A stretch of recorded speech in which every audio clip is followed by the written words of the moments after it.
विश्व में प्रथम थर पर एक शुक्राणु दौड़ आयोजन होगा जाऊँगी ଯେଉଁଠାରେ सूक्ष्म स्तर में शुक्राणुर गति प्रतियोगिता यह एक नूतन चिंताधारा सहित डिजाइन करा जायथिबा एक वैज्ञानिक क्रीड़ा इवेंट जहाँ को केवल देखा नहीं बरं दर्शक माने भाग नहीं पारे। लॉस एंजेल्स रे एही विरल घटना घटवाक जाउछि।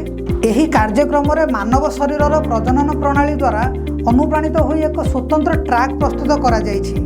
एही ट्रैक रे दुईटी भिन्न शुक्राणु नमूना मुक्त करा जिवो एवं देखा जिवो जे केउ शुक्राणु प्रथमे शेष रेखा अतिक्रम करुछि। एही संपूर्ण दौड़ को एचडी कैमेरा सहायता रेकर्ड करा जिवो एवं लाइव स्ट्रीमिंग माध्यम रे लोकों को देखा जिवो।